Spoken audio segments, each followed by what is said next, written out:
What's up, everybody? Welcome to High School Never Ends. And this is a pop punk dad podcast. And that's right, it's me. I am back once again, Chris 183, to talk to all of you out there about something very special. So if you haven't been following along, then you have no idea what I'm talking about. If you have, then you do. But either way, I'm going to tell you, we are smack dab in the middle of probably my favorite month of the year. That's August. Partly which is because my birthday falls in August, but that's not the only reason this year I am so excited for this month. The other reason is because we have entitled August the Summertime Weezer Spectacular.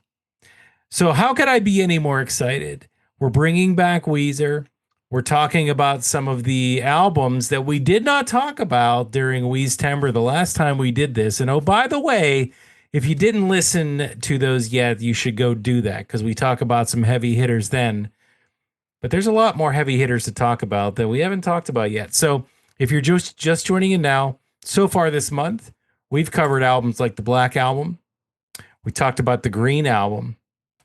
But today, we're going to talk about a very, very, very special album.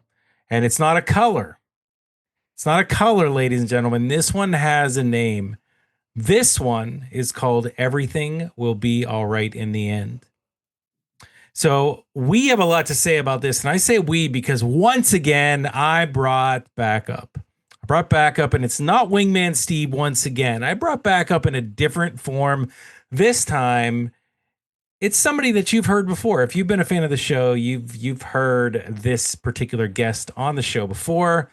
Last time he was on, he actually was on an episode that got pretty heated. Right? We were talking about Four Chord Music Festival. Me and Steve, we got into it about sitting versus standing. A lot of fun, right? All in good fun. But I wanted to welcome back to the show none other than Steve Parpart. You may know him from the Something in the Wilderness podcast. If you haven't, go check it out. But Steve, welcome back to High School Never Ends. Thanks a lot, Chris. I had actually forgot that I've talked to you guys on here since the last Weeztember, since your Weeztember episode. So thanks for the reminder. Yeah, that was a lot of fun. That was the four chord recap was great. Absolutely. Hopefully it was not all that awkward. We're just hoping it wasn't, right? So no, it was good. It was good. Yeah. Well, I also want to mention that it's also my birthday month, so that's awesome. And I've been listening to the Weezer Summer Spectacular that you've been doing for the past couple weeks. And I also recommend people go back and listen because I had all kinds of opinions, but I'm going to just keep it focused on what we're talking about today. But I couldn't tell you how many times I wanted to respond to all the things you guys were saying because I have so many opinions on Weezer. So just wanted to get that out there. Yeah, shouting at wherever you're listening to your podcast is the pastime of a lot of people. I do it myself. Yeah. I find that other people's opinions to me are tiring sometimes, and I'm sure they feel like mine are as well. Hopefully not. I had a lot of fun doing Green, and I had a blast doing the Black Album. So, and this one is going to be something else. Steve, we got a lot to talk about here. We do. This is an important one. It really is. It really is in a lot of different ways. So let's talk about that. Let's talk about this album and let's talk about why it's so important. We'll get into stats in a little bit, right? That's stuff that isn't going anywhere. But I think the best place to start this conversation is the importance of Everything Will Be All Right in the End.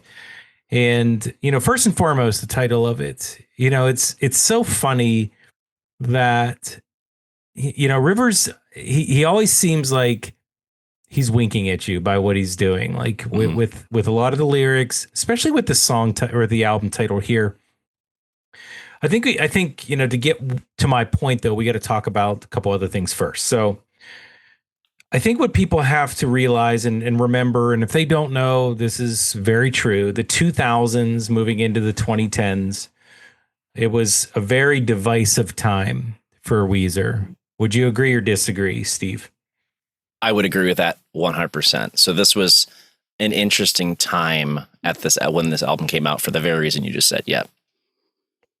And I think that, divisive is the right word, because this is a period of time where we had several albums in a row that may have had some sporadic, like it had some good stuff, some songs, but ultimately these albums were received with heavy criticism, mostly from earlier Weezer fans versus the critics, but from the critics too. So what I'm talking about is like Make Believe, which actually, that album was it was a pretty big hit. Like, Make Believe actually did well for the most part, but it was starting to go in that direction.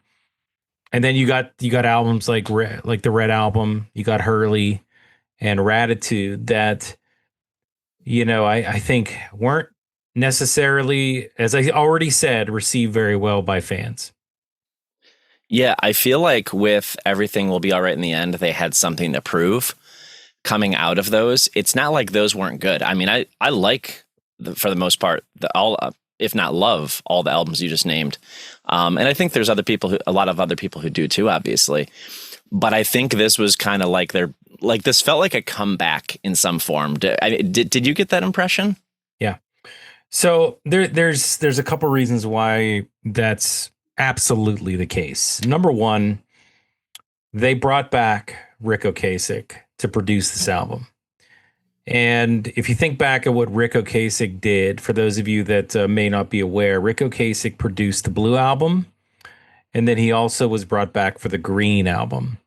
So you think about the sound that Rick Ocasek brings to the band Weezer.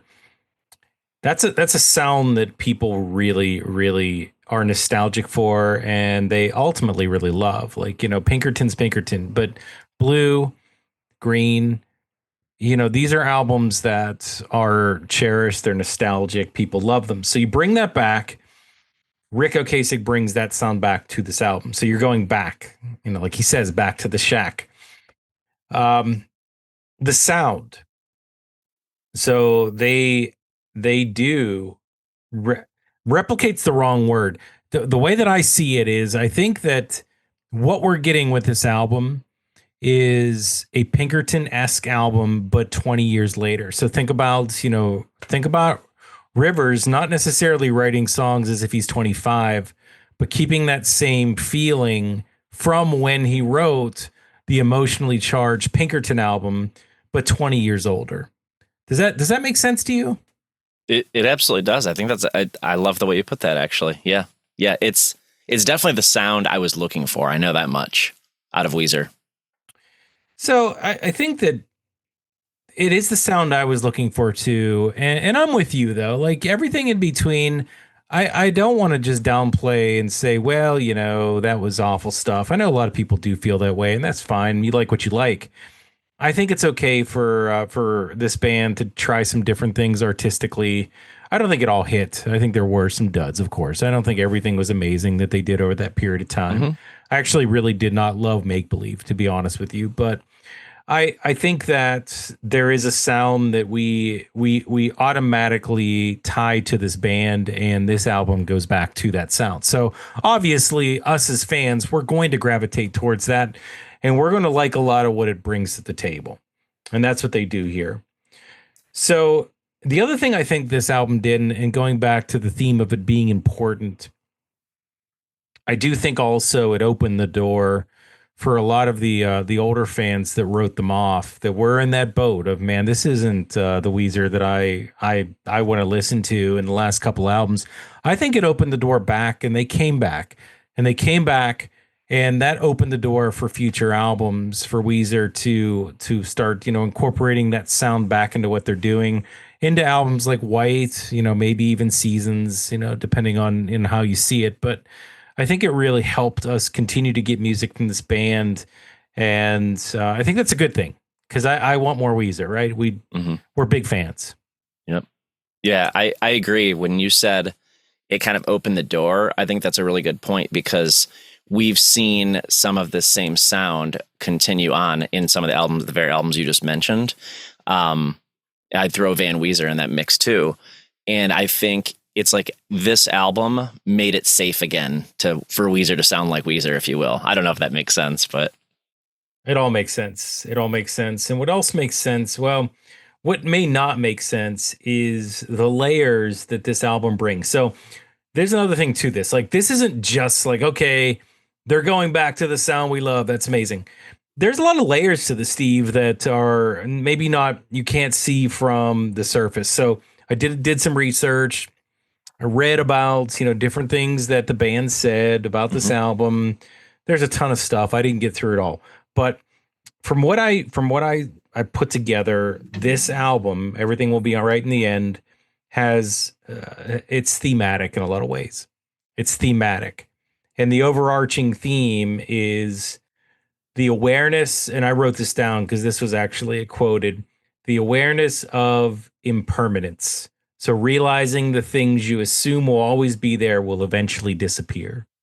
Because you think about some of the songs on here, it's about failed relationships. It's about, father figures moving away, not being there for you. It's about relationships that are ending.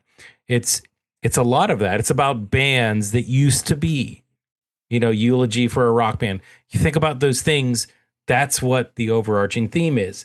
But within that, Steve, they have specific themes that relate to groups of songs. Do you know where did you do any research on this? Does this all sound familiar, or do you have no idea what I'm talking about? No, I'm with you. I've heard a little bit of that too, maybe not to that extent. I'd never heard that quote before, and wow, that's pretty deep. But I think that speaks to a good point. Weezer music is deeper than a lot of people give it credit for. And I know we're two Weezer enthusiasts talking about this, but it's just true. I mean, lyrics are sometimes very surface level, but sometimes very deep. But I think there's intention to everything that Rivers does. I think he's, a musical genius. I think he's, he's like a mad scientist in a lab creating this stuff. And some of it doesn't always come through for everybody, match with everybody, let's say. But that quote you just read helps, I think, illustrate the point that it's deeper than you think it is. It really is. And I don't know, like, if I didn't read that, I may not pull that out. I'm not the best at picking that stuff out of music, but when I hear that and I read it and I think about it, it's absolutely there. And, it is pretty genius to think that, those types of things. And look, Weezer's not the only band that does this. We have other bands that do this. You obviously are a big fan of Andrew McMahon. I'm sure he has themes that you've talked about on your show that are not necessarily, on the surface, right? So it happens. But what I wanted to get into is the intentionally organized thematic groupings within this album. And if you think I'm going, if you can stop me and say, look, Chris, like, this is kind of crazy. Like, this is not true what you're talking about. But hear me out, because again, this is not just me talking. Like, these are from this is actually, some of this is pulled from some of the stuff Rivers has said. Pat Wilson has said. I think there's some semblance to truth in this, but you have three different groups, and I didn't name these. These are names that were given. So first is the I don't want to mispronounce it, but Belladonna or Bella, something like that, Belladonna. Okay. And what that means is Rivers' relationship with women. So that's what this grouping of songs would be, and that's Ain't Got Nobody, Lonely Girl, Da Vinci, Go Away, Cleopatra, and Return to Ithaca. And I don't want to get too far into these songs because we're going to talk about them one by one. Yeah. But that's the first grouping. The second one, it's I have to make sure I pronounce this correctly, the panopticon artist. And what that means is Rivers' relationship with fans and artistic expectations. Back to the Shack, I've Had It Up to Here, Wasteland. Those three fall under that heading. And then the last one is the Patriarch. Patriarcha, it's called. Relationships with Father and Father Figures. Eulogy for a Rock Band.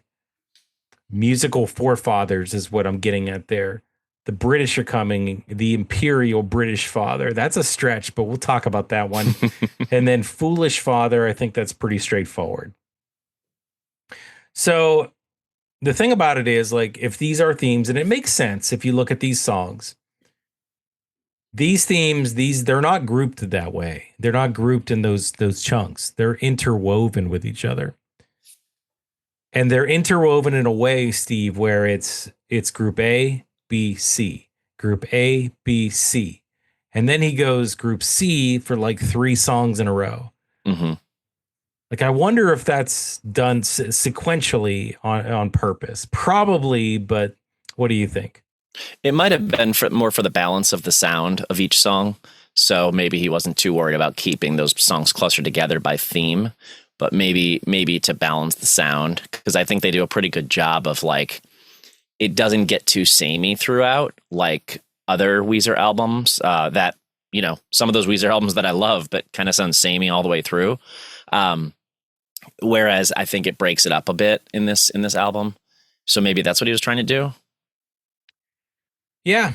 And I don't think he's trying to tell us a story from front to back, even though I do think that you do start at the right spot. You start with a song that kind of, it talks about the conflict. It opens, you know, it presents an open wound for something, you know, that is emotionally deep for him. And then you end it with something that's kind of, you know, on the forgiving end of things. So that's all I'll really say about that. But I think the intertwining of these songs, it's really interesting. I if you think about it, like, if he goes with that relationship song, with his relationships, the relationship with women, then he goes to his relationship with his fans. Then he talks about relationships with father and father figures, and then he resets that. I don't know. It's a cool way of doing it. It keeps things interesting. And I think now that I'm looking at it this way, it makes this album like even more enjoyable in a lot of ways. So beyond the music, beyond the lyrics, just the way it's put together. So that's the basic themes I had. What else? Was there anything else, Steve, before we get into like some of the fun facts and the stats that you wanted to touch on with this album?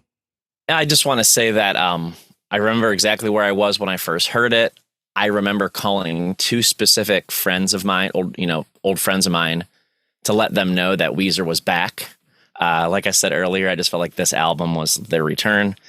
And I was surprised. I was a little bit surprised by this, but when I listened to it like 3 or 4 times in the past week or two, and my daughter, who's 15, actually liked every song that she heard on the album, which surprised me because this isn't typically her sound. But I don't know. Maybe Weezer's onto something here. Your daughter, who's 15, is smart. That's why. She's I agree. A smart individual. Yeah. For liking good stuff.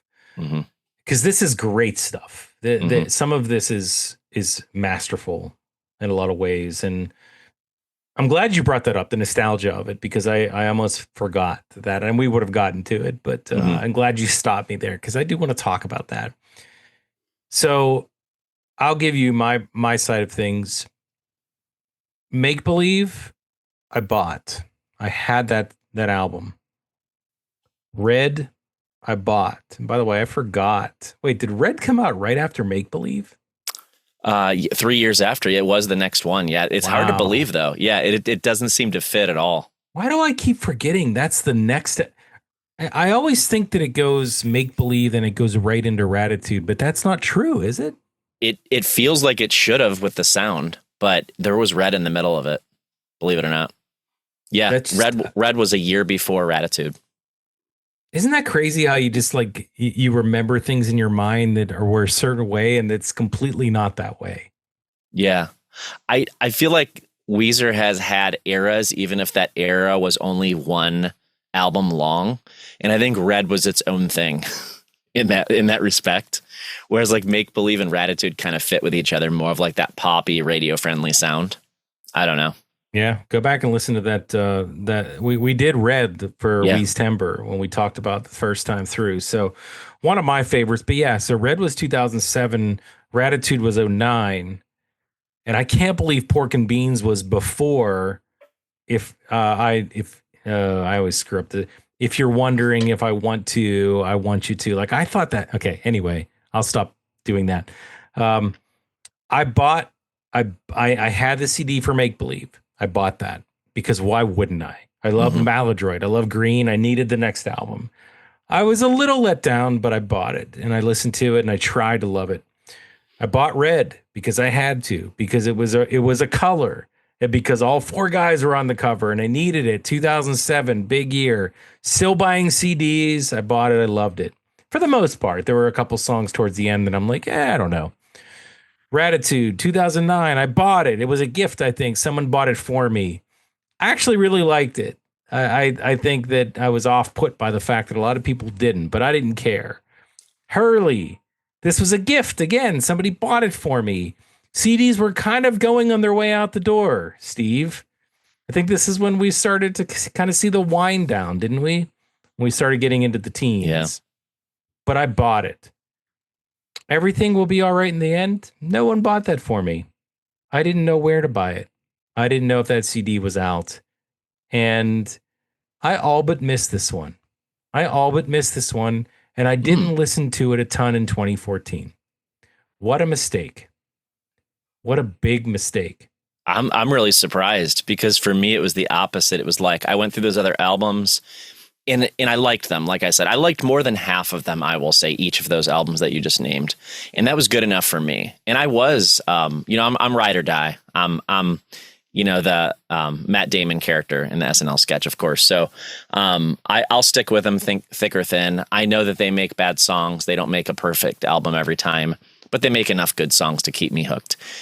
But when this album was coming out, I heard the first two singles and I heard a sound that I knew I was looking for from Weezer.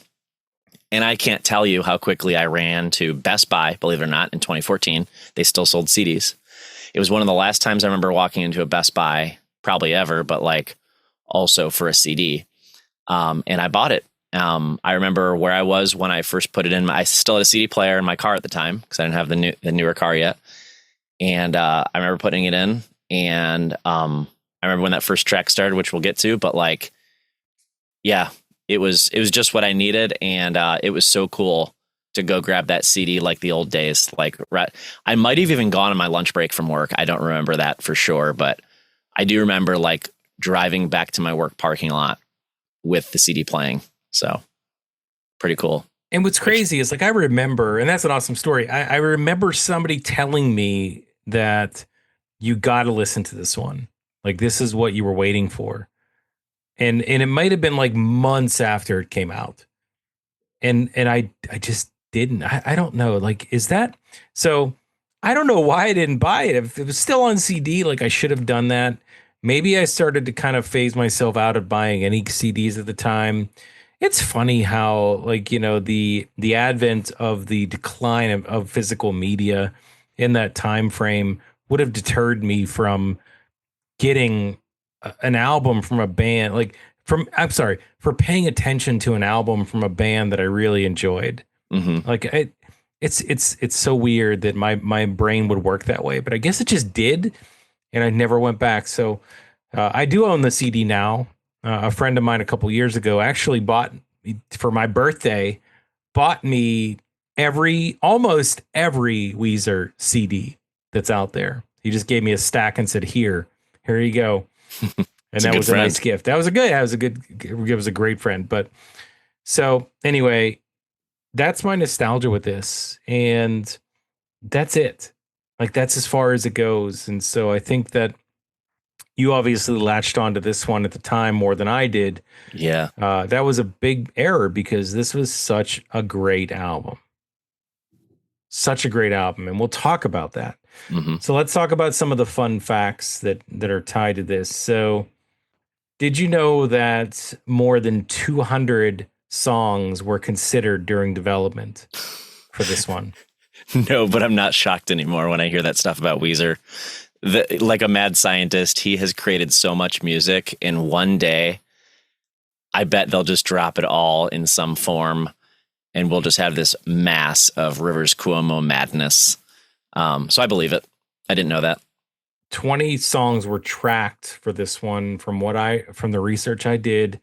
And then, of course, that got whittled down to the dozen or so that are on the 12 or 13 that are on the actual CD. They did a collaboration with Bethany from Best Coast. I had no idea who Best Coast was. Did you? Not really. I mean, no idea. No, I had an idea. Like I had heard the name, but I couldn't have named the girl in the band until she was on a Weezer track, and I don't know anything about them really since, so don't really follow them. I do want to get this out of the way now because I don't want this to really get in the way of us talking about that song, but Go Away. Let's talk about that. Let's talk about Go Away in 2026. What was that? Like, what happened? I don't know what happened. I know that it went viral. Maybe a video. So there was a video someone shared with that song, and I think Rivers and maybe Bethany from Best Coast either recreated the video. I didn't do any research. I'm just going from memory here. Yep. I think they either recreated the video or did something in response, like some kind of video in response to that viral video. And then that, like, I don't know, made it go more viral, if that's even a phrase people use. I'm an old man here, so I don't know what viral is, really. Oh, you do? I don't do the TikToks and stuff like that. So I do know this, Chris. My daughters know this song, and that speaks volumes of what happened last year with it. This is not Island in the Sun. This is not Say It Ain't So. This isn't any of those tracks. This isn't Buddy Holly.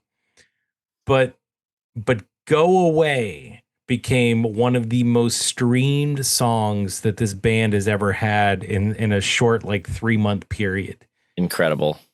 It is incredible that this happened. It's now full, like total streams. By the way, like just to get this out of the way, Island in the Sun is still number one by far. Like it has over 1 billion streams. Like that's their song. And I'm okay with that. That's a great song. But it's I'll give you a couple stats here that are actually really, really interesting. First of all, you're right. It was a TikTok sensation. I think there was a live performance. And hey, I put you on the spot with that. I just wanted to hear what you thought the reason behind it was, because I think that's really interesting. People that don't look into it, I bet you there's 15 different stories as to why they think this song went big. And I think that's really cool. Like, I think that's cool. But anyway, so TikTok sensation, that shows the power of social media in 2026. Anything that goes on there can become a widespread hit amongst, age groups in their teens, 20s, 30s, it doesn't matter. Widespread. This was not a hit. This was not even a single on this album from 2014 that came back in 2026. But do you know that the current daily Spotify streams for this song compared to Island in the Sun? Island in the Sun, their number one song by far, over 1 billion streams. Right now, Island in the Sun's getting about 610,000 streams per day, averages on Spotify. Okay. Go Away's getting 514,000 streams per day. Whoa. A random song on a random album that wasn't even like, huge from a critical standpoint or in mainstream.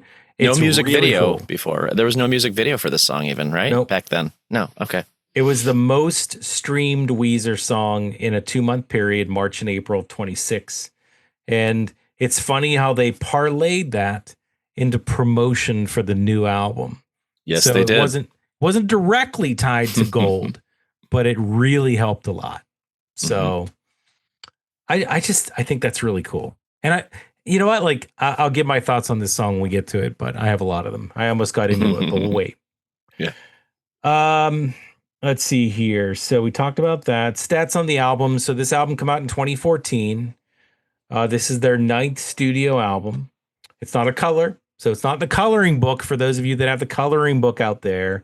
I'm one of them. I still haven't opened it. just for the record's sake. I still haven't opened it. I should, but I won't yet. I will. Rick Ocasek was the producer. We talked about that one. This was actually the last one that he ever produced for them. And it was, they did this on Republic Records, and it was the only release on Republic for Weezer. Mm-hmm. They recorded this. It was 3 years, so 11 to actually 4. Well, 11 to 2011 to 2014. So you see where they had all of these songs that potentially were on the table for this one. It was a number of years. Here's another interesting thing, Steve, is this one did hit number 5 on the Billboard charts. That was the peak, and it did 34,000 album sales in the first week. So what's really interesting is I think people look back on this one as, oh, it's a cult hit and it took time to catch on. Like, that's not the case. Like, this sold a lot in its first week. Like, this was a big deal to a lot of people, and it sold well. So I think it was hot from the get-go. And I don't know if a lot of people remember that. They were playing songs off of this one on the radio, because that was back when I still listened to the radio. Which for 2014, that's pretty good for a band like Weezer, who started more than 20 years prior. So yeah, they were being played on the radio. That's big news. And it was probably Back to the Shack. Was that the one you heard? Yeah, that's the one I heard. They also had 2 other singles on this one that I've never heard on the radio or remember hearing. It's Cleopatra and Da Vinci. 2 good songs, but don't remember them. So the last thing I want to say before we get into song by song, and then I'll give you the opportunity to do the same thing, is a lot of people revere this one as, this is revered as the only truly great Weezer album since Pinkerton. Like, in that same great, profound, emotionally charged Pinkerton vein. Like, this is the next one. Do you feel that that's the case? No, I would disagree with that. There's other great Weezer albums for sure. So that's where I disagree. But I do believe it belongs on the list of great albums of Weezer. You know, before we did this, I probably would agree with you, but I don't know. I don't know now, Steve. I think about all of the albums that came out after Pinkerton, and you know how much I love Green because I talked about it last week. You did. Loved it. But I don't know if you think, because you have to think about what Pinkerton was and what each song brought to the table and how it made you feel, how they were put together, how it hit you in a different way. You know, has there been an album since Pinkerton that has done that? And is this album? That's what I continue to think about as that question gets asked. And as I think about these songs, I don't know. And I'll give my final opinion when we're done with the song by song, but I'm torn on that one. It doesn't sound like you are, but that's okay. You don't have to be. Well, if we're talking about cultural impact or even just impact on the fan base, I think that may be a different answer somehow than the impact on me personally as a Weezer fan who is just consuming Weezer whenever they were releasing. And I have opinions, you know, they're, like I said earlier, they're not perfect. They've released not as great of albums. They've released songs I don't like. But from my personal standpoint, I would put other, some people may disagree, but I'll say White Album is up there, not as good as this one. I would say Van Weezer is up there, not as good as this one. But I would say those are ones I would go back to and I would say, but have you listened to this? To make sure that, you know, there is some really good albums since the early 2000s. And I mean, Green, of course, I mean, no question, Green is way up there for me, but everything will be all right in the end is not far behind. But remember, the argument, not the argument, but the discussion is since Pinkerton. So White and everything else. I think you said, was it Van Weezer? Did you say White and OK Human? I forget which one you said, but yeah, those Van Weezer, Green, White. Yeah. Green did not. So Green is in the picture, but those couple that you talked about were after. So something to think about, right? So really what we're talking about is Pinkerton, and then you had, Maladroit, which I could argue Maladroit. I could argue Green in a different way, but Green was so different than Pinkerton. Green was a different animal. Oh yeah, for sure. Just so different. Yeah. Like Maladroit was closer to Pinkerton than Green was. So absolutely, 100%. But I think this album, holds a place. So we'll talk about the better than. I want to do that. It's a little exercise at the end here. Whether or not this album's better than X album, I always have fun doing that, and I'll put you on the spot. I didn't tell you I was going to do that, but you love it, right? You love them, the kind of thing. Of course I do. Anything else you want to touch on before we get into the song by song, Steve? Yeah, well, since it came up, I definitely want to address the sound again. So I've said a couple of times now, it's the sound I was looking for. But furthermore, I said this when we talked about Maladroit, and I'll repeat it. I'm always looking for this particular Weezer sound. And at this point, it's probably a combination of Blue, Pinkerton, and Green, because we agree, they're very different albums. Each one of them have their merits and have their sounds. But there was some kind of through line, even despite the fact that Pinkerton was so different from there too, there's some kind of through line there in a sound I'm looking for. And I feel like this album we're about to go track by track on somehow touched to each of those albums, like the sound of each of them, and like made this, masterpiece, I'm going to call it. I mean, maybe that's too much, but like just nice. I'll back up and I'll just say nicely combined the sounds of those three albums to make some new music on this album. So again, no, I'm not saying this album's perfect, but I like how it combined the sounds of those three albums. I thought it was pretty crafty. I might say it's perfect. Wow. We're allowed to call albums masterpieces that aren't Pinkerton and Blue. That's true. That's true. I should be. Yeah. I'm a Weezer ride or die. I should be. Yeah.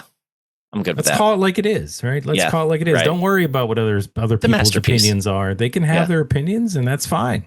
Yeah. But you can't deny what you're hearing, and I know what I'm hearing here. So let's dive in. Let's start talking about these songs. And Steve, why don't you kick us off with the title? It's not the title track. It's the first track. This is the song so you're buying this album. You're going to Best Buy. You're putting your money down. Maybe you paid in cash. I don't know. Maybe you did, but you're thinking to yourself, hey, this is the album that's going to bring me back. I'm going to think about the way Weezer was. I'm going to feel it again. And track one's the first thing you heard. Ain't Got Nobody. What did you think? I was kind of blown away. Here, two different things are our major points here. I was blown away by the sound in that it sounded like no Weezer I had ever heard before, but I loved that. But when it hits that past the 1 minute mark, like the 1:10 mark, that's when it brings that classic Weezer sound back. So it's like it hits you with like this weird like intro. There's talking going on. I actually, if you don't mind, I wrote down what they say at the beginning because I was really curious. Do it. There's some sample audio. A kid says, "I had another nightmare," and then a woman says, "Go back to sleep, honey. Everything will be all right in the end." And then you have like more typical, adult voices. That's kind of a different theme. It says, "We're going to L.A." I couldn't really get this one, but rock is dead, guitars are dead. In the Where Are They Now? And then it's like a newsreel. In the Where Are They Now category, the Astronauts with their first big hit, Ain't Got Nobody. And then they bust into it. And they go right into a chorus. And that's not typical. They've done it before, but it's not like typical for Weezer. But the sound was just so unique. I was like, what is this in my ears right now? Is this really Weezer?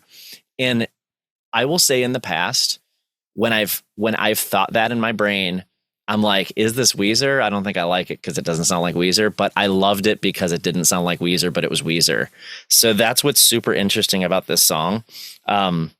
Again, they kind of return to that classic sound once they get to the verses at the 1:10 mark. And that was the moment I knew I loved the album.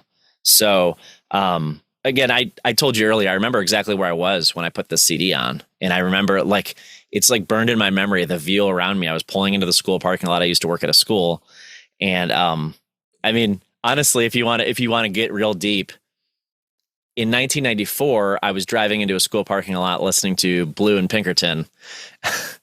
And then in 2014, I'm driving to a school parking lot blasting Ain't Got No Buddy. So that's cool. That's really nostalgia cool. for you.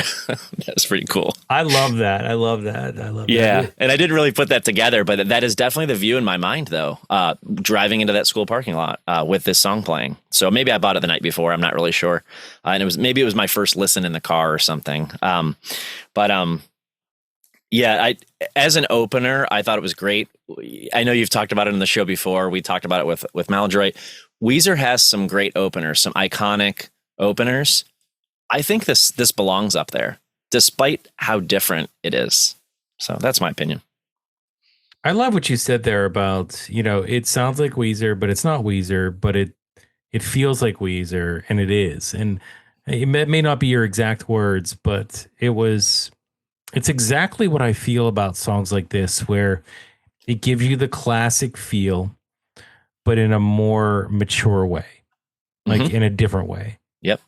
And I don't care any type of media, whether it be music, movie, video game, it doesn't matter. When they're able to really capture that, when they give you the nostalgia of what you loved in a more in a modern, more evolved way that still captures those things that you want to hold on to so much, but gives you something even more. That's where you really get into something special, and that's where that's what this can do. That's what this song does. Ain't Got No Buddy, and that's what this album does. But this song specifically, you left out some words in that first part that I think are really important. Okay, yeah, fill it in because I wasn't sure. I want you to tell me what you think about this, because it's kind of like, it gives me goosebumps. So he says after we'll say the mom says everything will be all right in the end. It says, I'm going to LA, Mom. And then the next line is, all the girls love you. The next line, I'm proud of you, son. And then the next line, how does he do it? It's so simple. Think of Weezer. And then the next line, look, rock is dead. Guitars are dead. And the next line, in the Where Are They Now category, the Astronauts with their first big hit. I feel like he's talking about, like, that's hints to some of the things that he's experienced in his time since the beginning of the band, and that will reoccur here. So I think that's way deeper than I thought. When you filled in the blanks, I'm like, that did give me goosebumps. It really does, and there's a lot of that here in this album, but I think the first thing that hit me is, hey, the crunchy guitars that we loved so much from Blue and Pinkerton are back. Like, this is the guitar that I want from this band, and they bring it back here. They mix it with that catchy melody. They kick it off with that huge, like, that chorus. I love that. It comes out, like you said, it came out of nowhere. It just hits you. And it's so strong the way they start things here. So you get that memorable chorus sound. It's like a big burst. It's that build to it that I love. The melody is amazing. And, they mix that great melody with a pretty dark song. I mean, this song, by all rights, Ain't Got Nobody. It's about abandonment. And, if Rivers is talking about himself and his life, I mean, that's presenting, like I said before in our conversation, an open wound. Something that's out there. It's starting to tell you, hey, look, this is a problem that I have, and I feel this way because of what happened to me. And that kind of starts us on our journey here.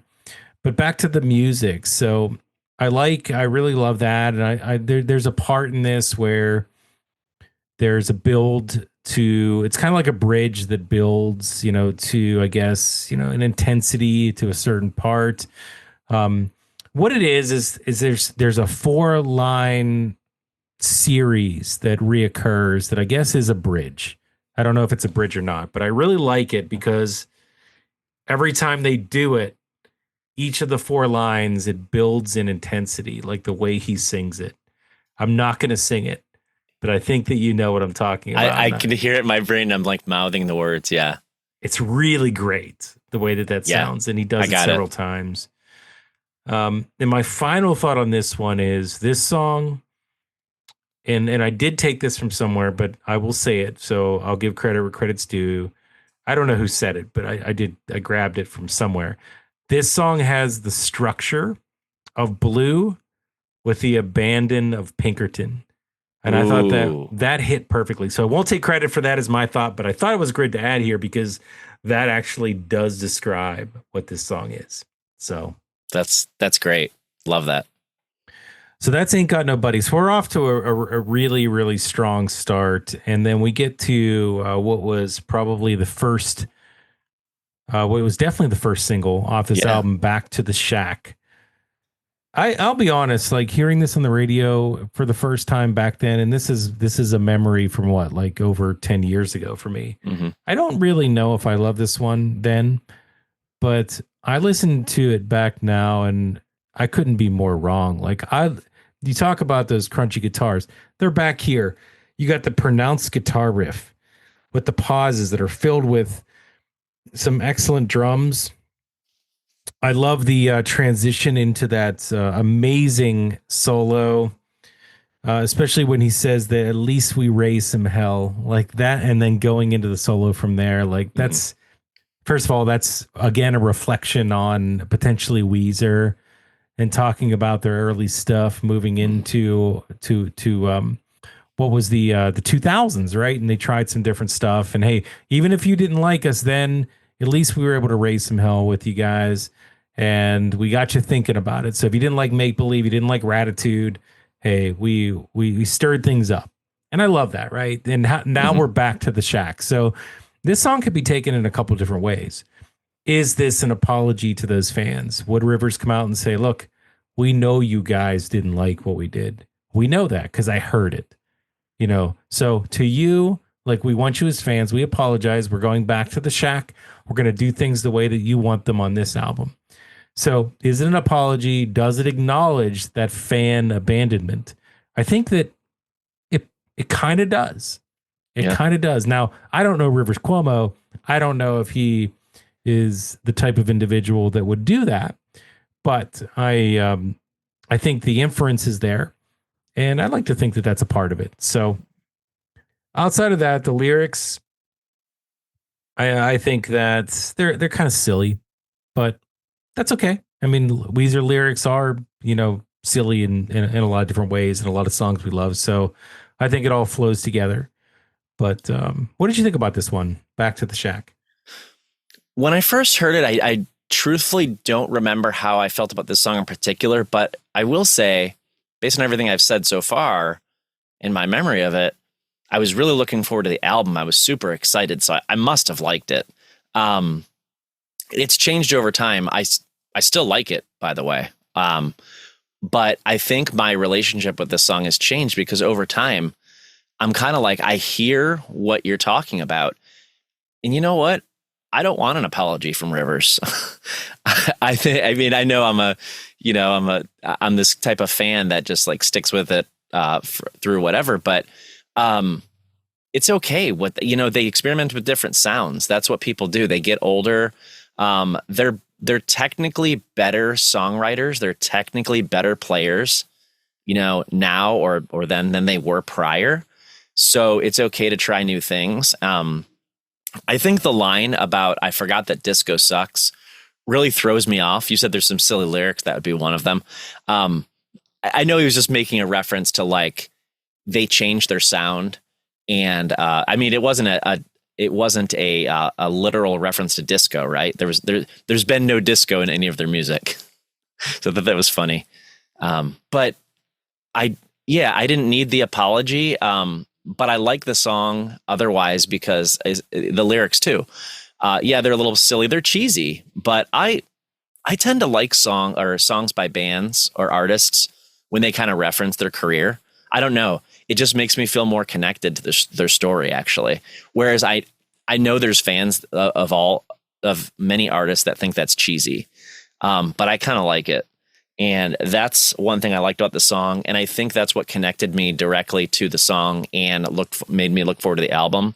Knowing that Rick Ocasek was producing it, them talking about being a band, starting off in 94, they kind of went off the rails a little bit at times. That's me paraphrasing kind of what he was saying in the lyrics.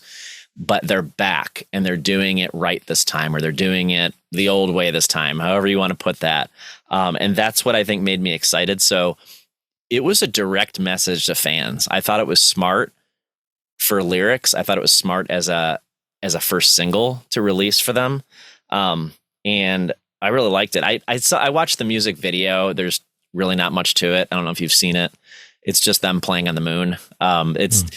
That I know that didn't make me more excited. I actually did watch that music video back when it came out, and I wasn't really watching music videos at the time, but I do remember seeing that somewhere.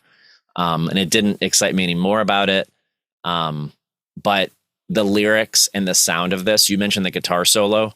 Yes. I was like, Rivers is doing what he loves, and he's not shying away from, like, rock isn't dead. And if some people think it is, who cares? Do what you love is kind of how I took this. So I didn't only see it as fan service. I saw it as like, we're going to do what we love and we hope you like it.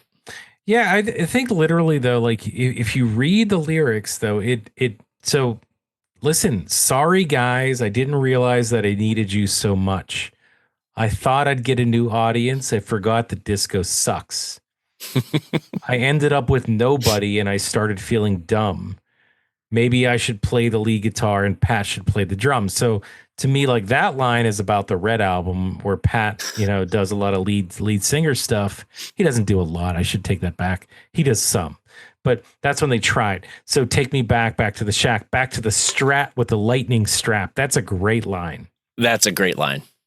Like that's one of my favorites. And you mentioned it, like kicking the door, more hardcore, rocking out like it's 94. So there's so many great like Easter eggs in here that talk about, how they used to be, and whether it's tongue in cheek, I don't know. Whether he's actually apologizing, I don't know. It could be either way. And I get your point of view. I think that's what's fun about it though. So, yeah. I think that this song really just kind of took on another dimension. And once you take a look at the layers to it and some of the things he might be talking about. So, and the music's there too. No, I think you're right that it's an apology, but I didn't want the apology. I didn't need the apology. I just do what you want to do, make the music you want to make. And if you're making music that sounds like this, well, I'm here.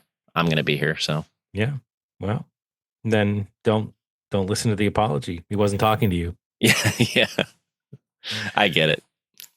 All right, let's continue on. So, hey, I think that this is back to you, Steve, to talk about Eulogy for a Rock Band. This is a fun one. Again, with the lyrics, it's like I'm looking for. You mentioned with the themes that you talked about earlier. I was surprised what you said in the themes, though.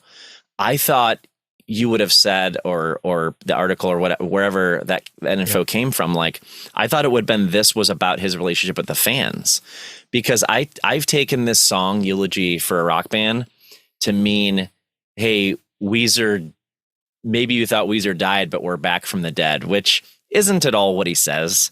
But like, that's kind of how I took the title. And then the lyrics do kind of indicate a band going away and maybe coming back. I'm not really sure. I don't know the lyrics very well. And honestly, kind of not typical of me, the lyrics don't matter nearly as much to me in this song, because I pick up words and phrases here and there and I'm like, oh, that's cool. Oh, that's cool. But right now I can't recall any.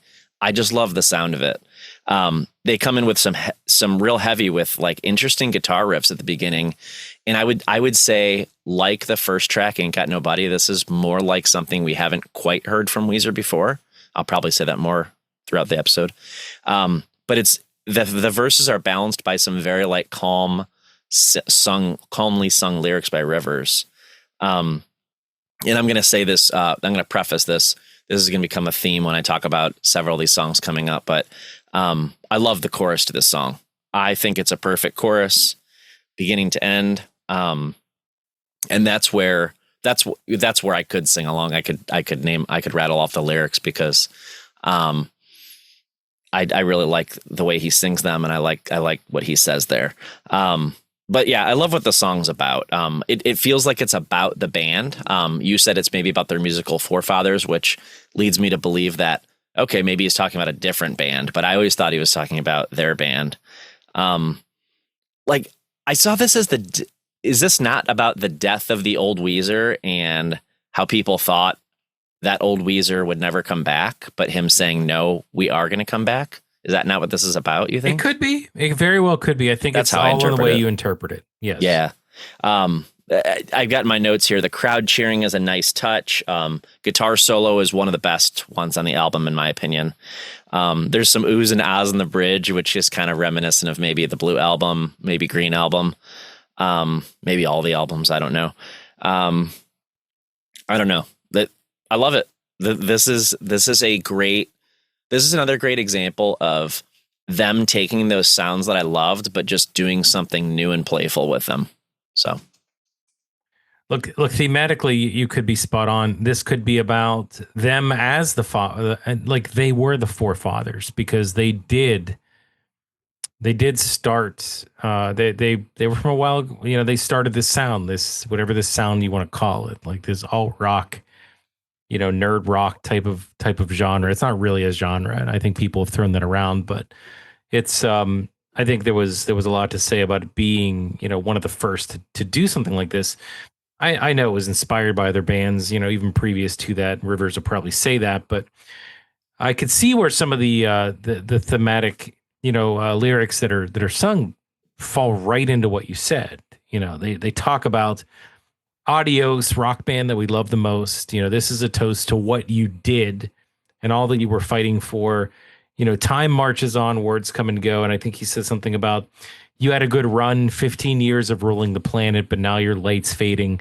Like that all could potentially be like, that brings us to what, like 2009, 2010, right in line with what we're talking about, where they start to maybe potentially hit a downward slide on what people think about them. So everybody's going to continue to sing the Sweater Song. Everybody's going to continue to sing the Buddy Holly. But a lot of people that are doing that are also saying, yeah, this band sucks now, or they're done. Like they're not going to come out with anything else good. So let's think about the time where they were good. Let's celebrate that. But we'll never forget the jams you made. We're going to let you fade, and it's time that we laid you in your grave. Like that is exactly what, like that ties directly into that. So you could see it either way. You could see it about them talking about themselves, about a band that, maybe they admired, that they saw that happen, or maybe a mixture of both. I think it's fun to think about it either way.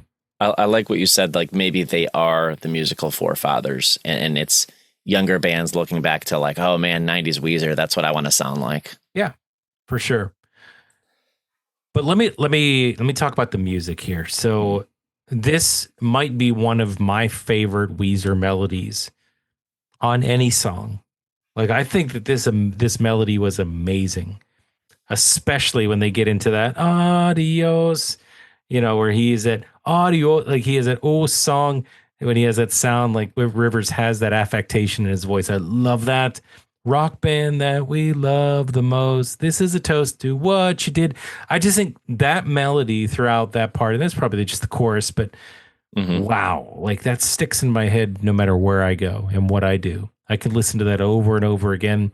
It gives you that, soft rock sound of the 70s and 80s feel, and I love that.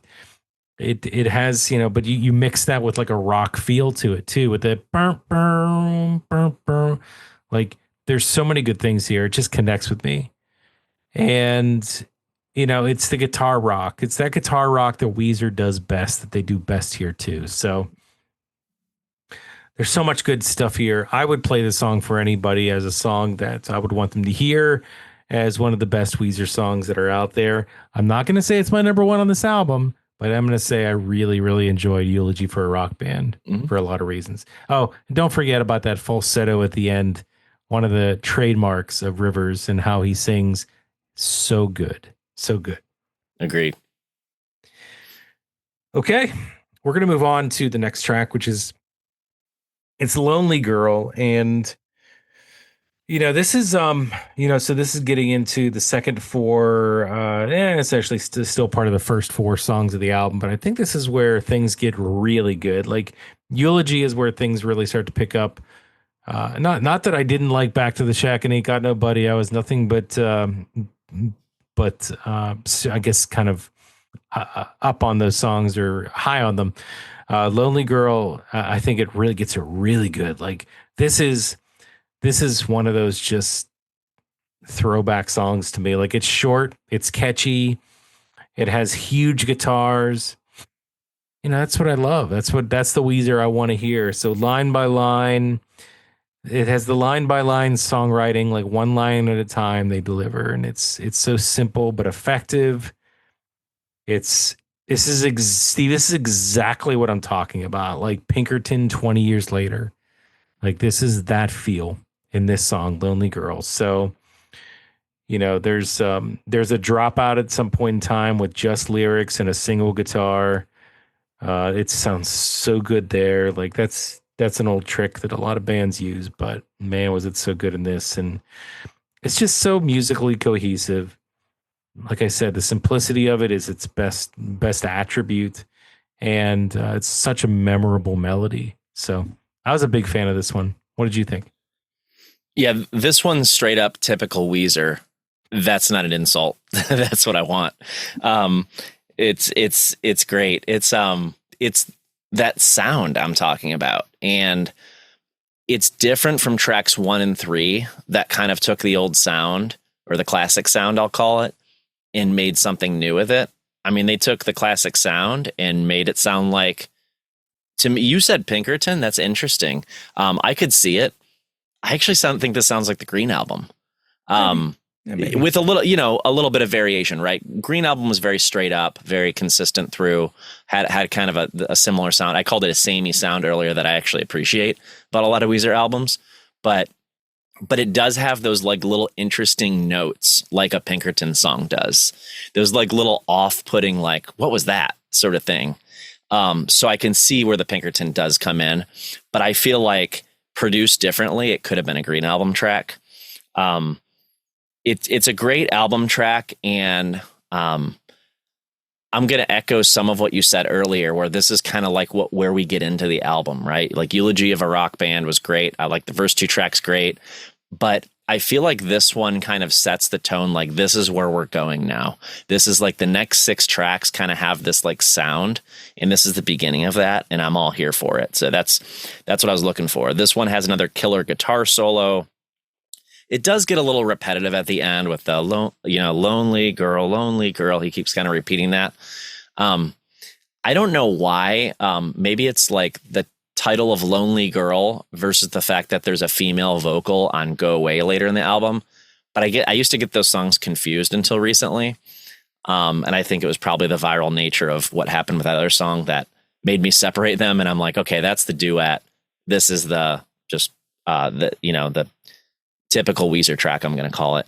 But it's this one I have, I guess, more trouble separating from the rest of the album. I love the song. I'm excited whenever it comes on, but I don't think I seek this one out outside of the album, if that makes sense. Sure. You don't have to. Yeah, it's a good album track. It is the definition of an album track. It fits right in the middle. Okay, keep it going. I've had it up to here. Track 5, right? Is that where we're at? Yes, sir. Some more good lyrics here. In kind of self-referential again, like Back to the Shack and maybe what I was indicating with Eulogy of a Rock Band. Don't want to find myself homogenized. Don't want to become something I despise. And I didn't write down all the lyrics, but he mentions mediocrity as in he doesn't want that for himself. And I'm going to say what I said earlier. The chorus, man, the chorus is like peak Weezer on this song. I tried to give my best to you, but you perked up your ears, and now I just can't take no more. I've had it up to here. But the way he sings it, it's such a fun melody. And you mentioned earlier, like one of your favorite melodies. This is one of my favorite Weezer melodies. It's I don't love the verses as much as I love the chorus on this one, unfortunately. The verses do something, again, like we've said a lot on here, like different from maybe what they've done before, but kind of like inserting that Weezer-y type sound in there, which is really clever in my opinion. I did you know that this was co-written by the lead singer of The Darkness? No. So I read that, and then I re-listened to the song. The chorus is all Rivers style. But if you give it the verses another listen after knowing it's written by the same guy who wrote I Believe in a Thing Called Love, you can kind of hear it in the verses. It's kind of like that different sing-songy, something Rivers hasn't done before. But I thought it worked. I thought they did a good job kind of blending these sounds. Pretty unique sound in the verses, like I said, not typical, but I am glad they did something different. I'm good with that here. But the chorus saves it for me. It saves the song. It makes it a great song. I don't like the bridge on this one. It felt a little out of place. And I don't know, maybe that's like the part of co-writing with someone else who makes different kind of music than you. I don't know who wrote what truly, but I'm just making some guesses. But the bridge I didn't like as much. But I love the chorus, and it makes it a great song just based on the chorus. That's interesting. I was thinking about this one as I was listening to it. I did hear exactly what you're talking about. I do feel like the verse is, that melody on the verse and the guitar line is different, and it's not the same thing that we've heard so far. And it honestly, by rights, is different than a lot of Weezer that we've heard to date from any album. So that all tracks. But I think that it's creative.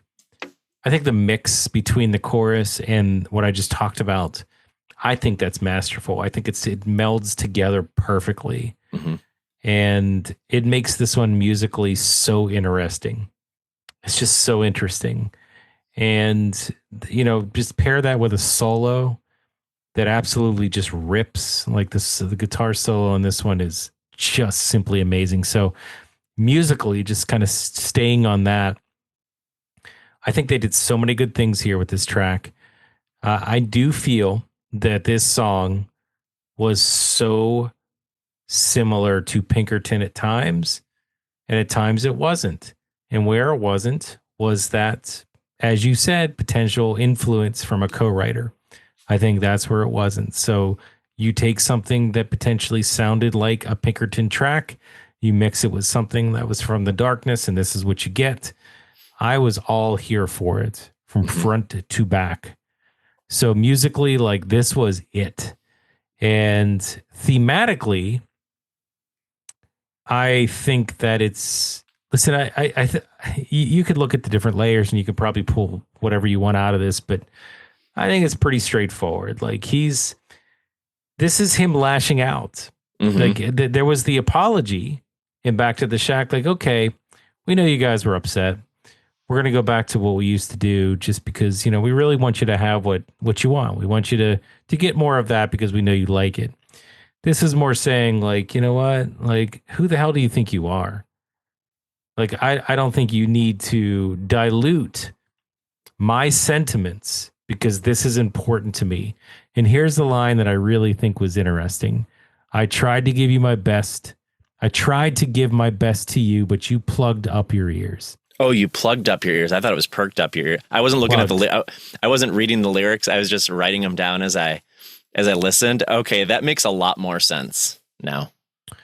So I think it's a combination of, Rivers being self-aware of the demand for old Weezer, the frustration that's tied to that. But not just frustration with the fans, potentially even frustration with himself for going a different direction that people rejected. A lot of people rejected. And also, potentially, he's talking about the pressure to prove to everybody artistic credibility. Like, I can go a different way and it still be credible from an artistic standpoint. Like, there's a lot of pressure to do that. When you come out with albums that are that are revered as just masterpiece albums like Blue and Pinkerton. How do you follow that up artistically? How do you do anything different when that's what people tie your band into without feeling that kind of pressure? Like I can imagine. I can't imagine. What am I talking about? I've never done that, so I don't know. But it is hard to imagine. Yeah, like what that pressure feels like. So there's a lot of stuff here, but I think this track is really, really good, and I think this one it potentially is a hidden gem in this album for sure. Yeah, just a final note in this song. I think that this song would surprise Weezer fans that had never heard this album. They'd be like, "Oh, I didn't know they could do something like that." Yeah, I agree. And they would be pleasantly surprised too. Mm-hmm. If they aren't, and if you aren't, come talk to me because I want to know why. Yeah. All right. So the British Are Coming is, this is what I wrote. I said, this one has charm. It does, but I don't understand. It's very bizarre in concept. So it still follows that throwback feel and musically. Like I still feel like that throwback guitar rock, type of feel here. But I mean, overall, I think it has some really nice guitar melodies. The drums specifically are outstanding, I think, on this track. But I know it's not necessarily about the British Are Coming. He's not specifically just writing a one if by land, two if by sea song. But he says that. He does sing that. But I think there's probably some layers here, and I'm not sure exactly what he's talking about, but I think this one, it's to me like this one's entertaining and I like it well enough. I don't think it's outstanding, but I think it's something that could potentially grow on you. And again, I'll go back to the fact where I think musically it's a song I would listen to on its own. Why not? What do you think? I absolutely love the sound of this song. I think it's incredible. It's traditional Weezer, which I love, kind of like I said about Lonely Girl. Here's a thought. What if you remove the song title and they said anything else in place of The British Are Coming? Would this be a better song? I don't know. Like I don't want to come off as that I downplayed my feeling for this. I guess I wasn't as convincing by the fact that I may feel the same way you do. Yeah, I think we do. I think we do feel the same. Because I love this song. I don't love the lyrics, but I love the song. And I can accept the lyrics, the silly lyrics, because I love it so much. But my argument here is that I think it would be better if he said anything in place of The British Are Coming, like anything else. Like he could have subbed anything else in there. And I think you guys this has come up on your show before, maybe like placeholder lyrics. I feel like maybe he was like kind of trying to come up with a melody. The British are coming, and they were like, ha ha ha. And they just went with it. And then it got recorded and they're like, I guess we're sticking with it. I don't know. There's no lore from Weezer that I don't know anything about it, but it's just a speculation because it's just so out there and unlike anything they've ever put in a song before, that I have to believe that's true for my own, like, pure enjoyment of the song. Again, I love the song. I want to love the song more. But the lyrics, it's hard. Like, that's what jumps out at me because I'm singing along. I'm literally singing along to the song. And I'm like, what am I singing? So take that for what it is. I love it. That's great though. Like, yeah, I'll tell you something else. The lyrics became less important, and I should have said this to begin with. But as I listened to the song more and more, and I became more invested in the music that I really grew to really like, the lyrics became less and less important. Mm-hmm. And I didn't care as much that they were talking about. It's just nonsense. I mean, it's not nonsense. It's pretty straightforward. But I'll just go back to the word bizarre. Yeah, bizarre. Their choices are bizarre for this one, but it kind of didn't matter. I'm not at all creative, but I had a long drive recently. I went to a couple different cities for some shows, And I'll tell you what, I was trying to come up with like, what would some decent lyrics be over top instead of The British Are Coming. But you know what? In the end, it doesn't matter. Like I said, I don't need Rivers to apologize to me. I don't need him to change his lyrics. He's doing well. He's making this work somehow. And I'm still singing along in my car. So that's what it boils down to. It's easy to sing along to. That's for sure. Yeah, sure is. There's some talking at the beginning of this one. They say, I think I have this right, but I may be wrong.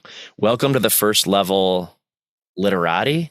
Our mission is to keep the tradition alive. It's up to us. It's our responsibility. Who else is going to do it? And then the song starts. And that's, I don't know, that in some of those lyrics, the aforementioned lyrics, just feel a little out of place.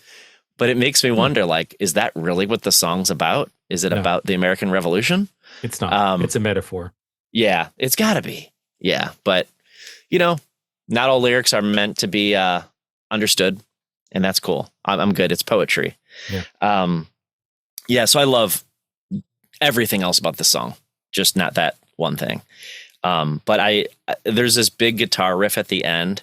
I don't know if it would be considered a solo before the final chorus, but it just like makes it so much fun. The song is fun in general, and that helps make it fun toward the end. But this is just a reminder to everyone. You can't take Weezer too seriously, and that's okay.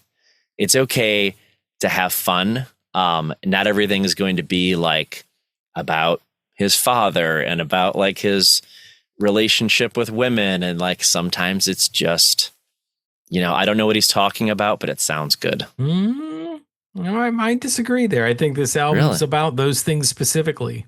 Yeah. I don't know how this song connects. You said our forefathers, but again, I have trouble grasping that, but it's okay. I can still enjoy the song despite not connecting it to anything. Imperial Father is the only other piece of information I have on this one. So I don't know. Like, I don't have any other notes on this one and the metaphors that it means. I'm sure that we could probably look some things up, but I don't know. Yeah, this one was puzzling to me. So no more to say, but the next one here, and you could take the start on this one. This one actually, Da Vinci's the name of this one. I kind of wrote this one off too right away. I'm like, this one, Da Vinci, like, what are they talking about? But I'd be interested to hear what you have to say about this one. So go ahead and kick this one off.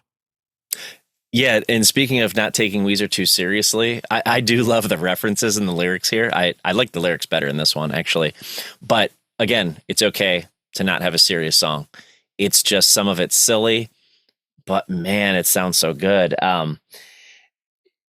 I love how different it is. It's one of those that I've talked about on here that it's like, ooh, they're doing something different, but again, still hearkening back to that sound I love.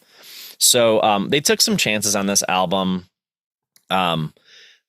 just enough, to hook new people in and kind of play to maybe a new audience, but also keeping us older fans hooked in. And I think this song's a good example of that.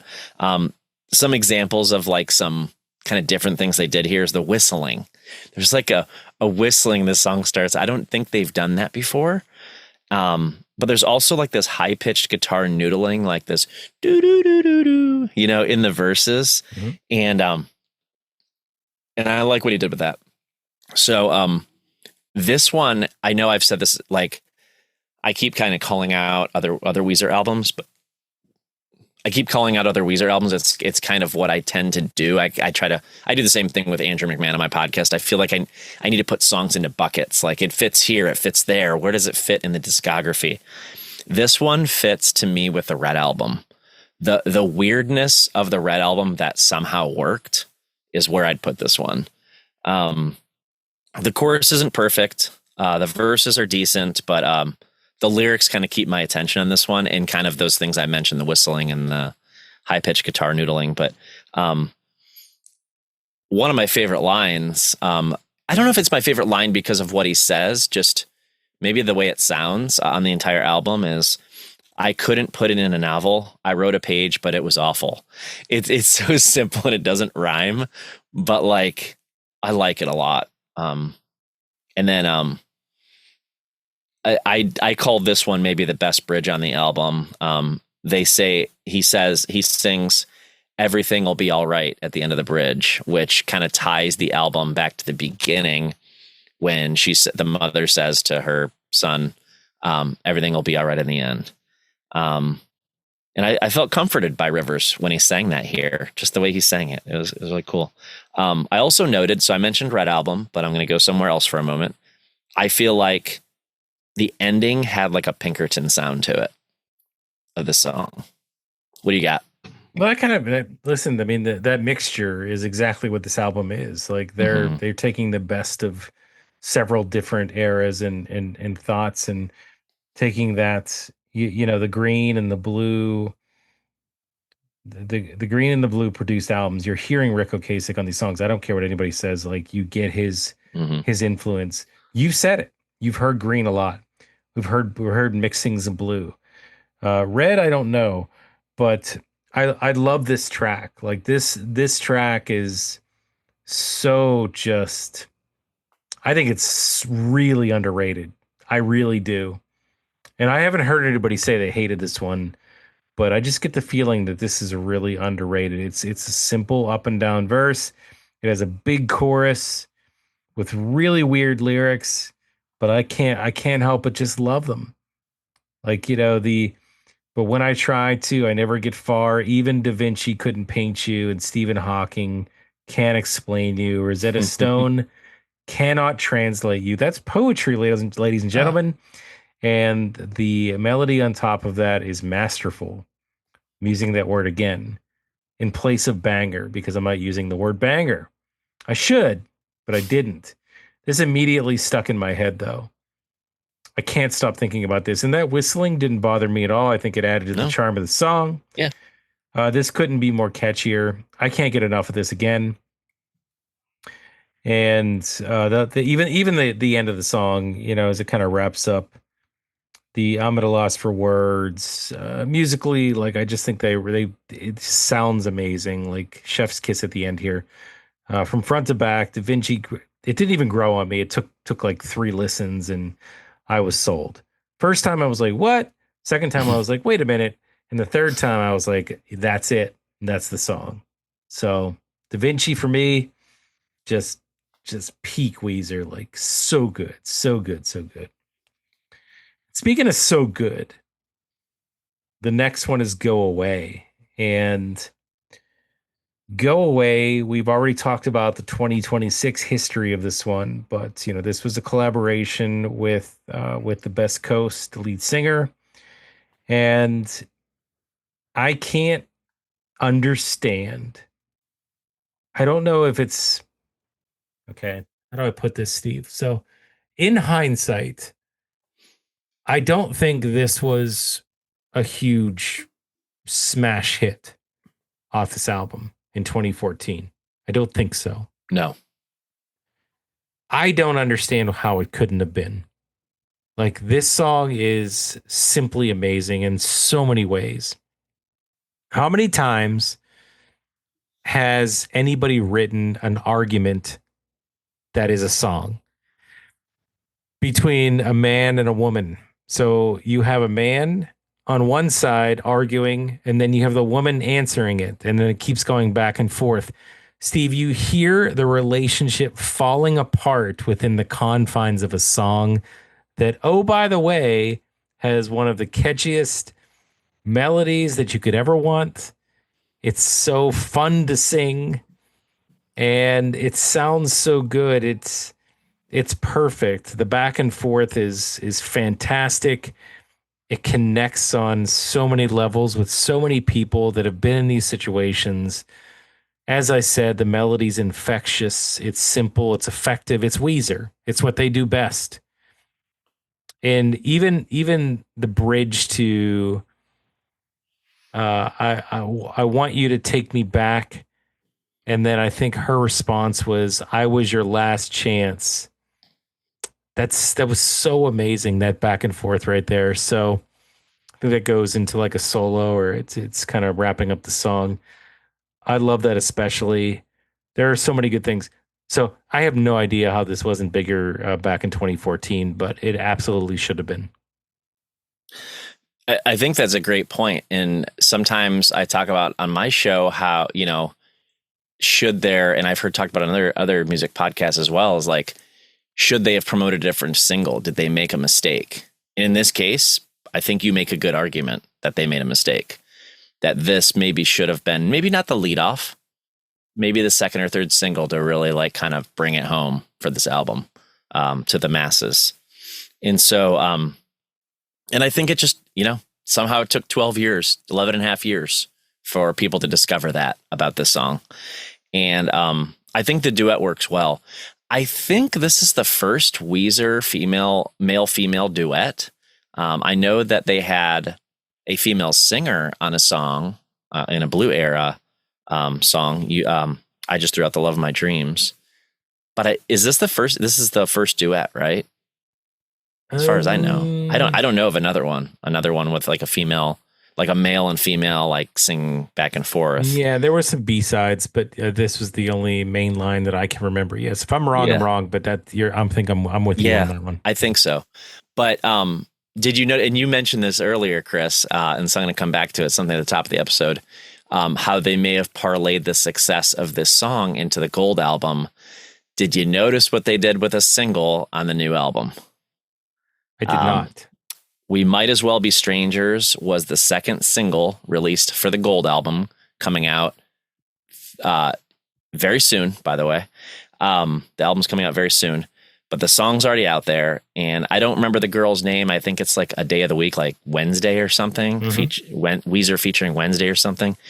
It's called We Might As Well Be Strangers, and it's a male-female duet. Big surprise. But it's a good song. It's actually, out of the 3 singles they've released off of Gold, it's my favorite. So I think they're getting it right this time, is what I'm saying. They're coming back around. But yeah, we had this viral moment in the past year with this song. I think both of my kids know it. I mentioned that earlier. So good for Weezer for bringing in those new fans. I like her vocals a lot. I like the way they talk back to each other, like you said. Kind of arguing, or I like the way you put that. I didn't really think too deeply about the lyrics, but the relationship is falling apart within the confines of the song. I love the way you put that. It's a fun song, and the chorus, you mentioned this too, is so singable. It sounds like a nursery rhyme, or like that you like, kind of like a nanny poo poo, or nanny, that kids say, kids said to each other in like the 1980s, probably, maybe just where I grew up. I don't know. But, but like go away. Just, it works so well in the song. Another track with that classic Weezer feel, but throwing in something a little bit different, which is just very pleasing to my ears. That's what I got. That's great. No, just check this one out. If you have, I'm sure everybody in the world has heard this song by now, but if you haven't, you should, because it's really good. If you're going to listen to, I take that back. If you're going to listen to one song off this album, I'm not going to say go away just yet. Let's hold. We'll talk about at the end our top 3. Next up, Cleopatra. So this one, Steve, I'm torn on this one. So what did you think about Cleopatra? This is actually, according to what I saw, another single off this album, which is weird. Yeah, I think it was the second or third. I can't remember. Da Vinci and Cleopatra, second or third. I don't remember which order it came out in. It was the third. So this one, another song with kind of unique verses again, but a pretty typical Weezer chorus. I actually noted it. It's the second single. Sorry, Cleopatra was the second single before the album came out. This one probably didn't excite me as much as Back to the Shack did. I don't care for the counting in the song. Like, that throws me every time, and I'm just like, what is happening here?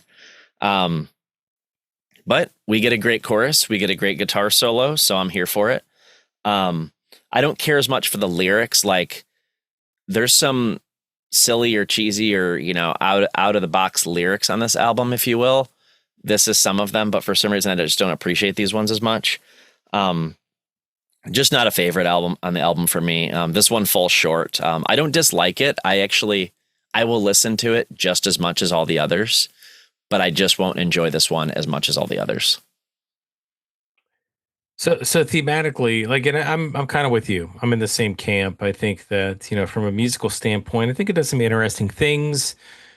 I can't necessarily say that it does a ton of them either. Like, I can't decide if this one really connects with me or not. And if I'm kind of thinking that way, then it probably doesn't. I know songs grow on you, of course, but I don't see this as a can't miss.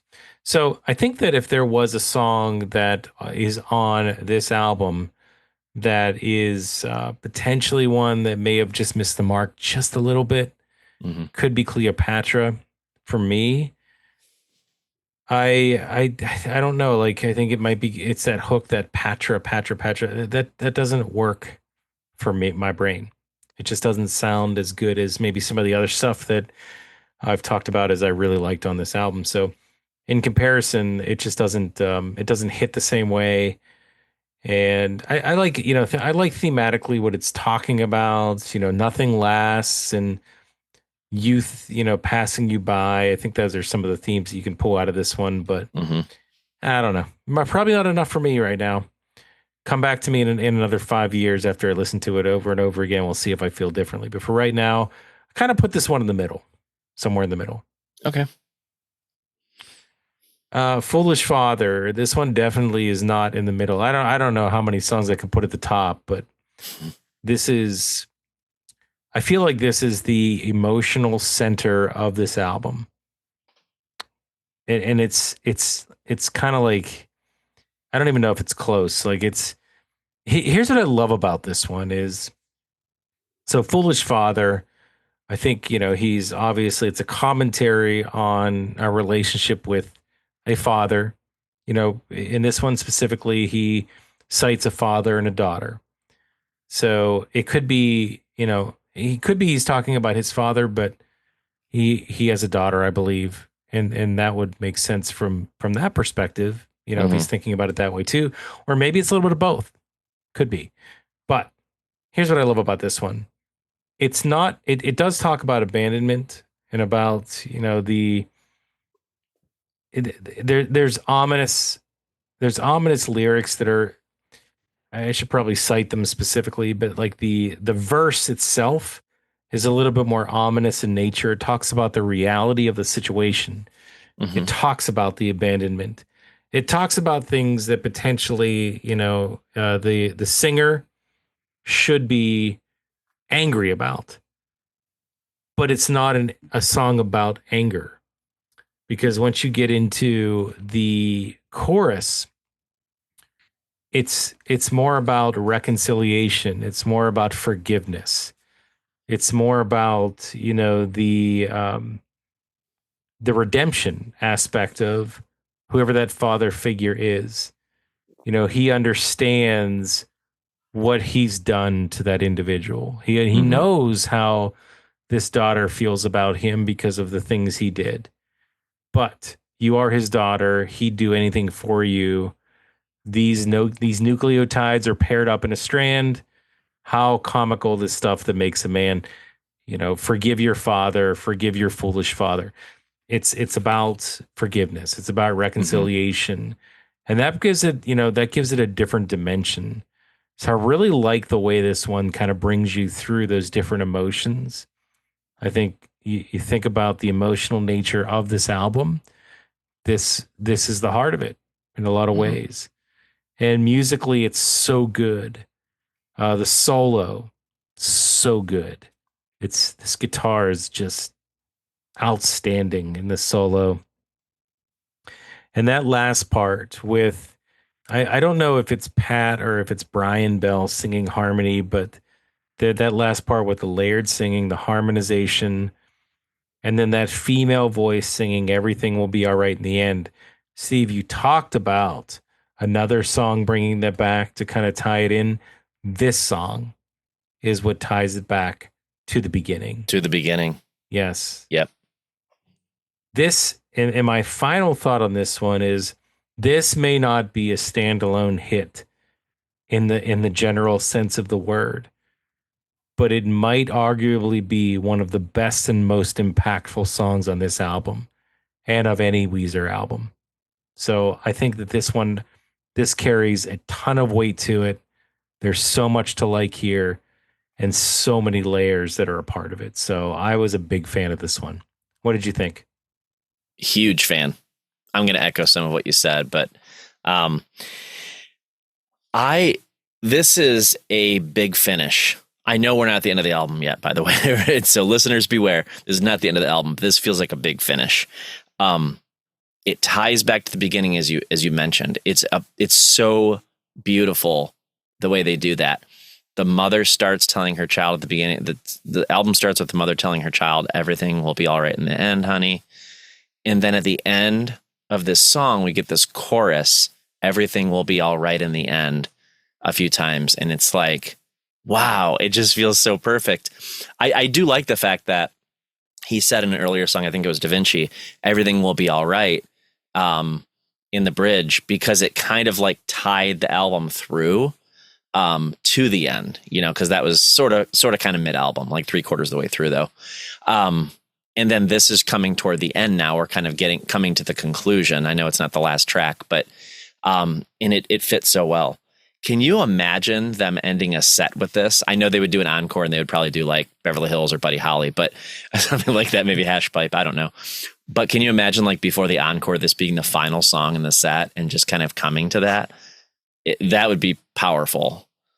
I think some people would love to hear that. Even if they didn't love this song, I think it would be impactful in a live show. Yep. I did look it up because sometimes I look these things up.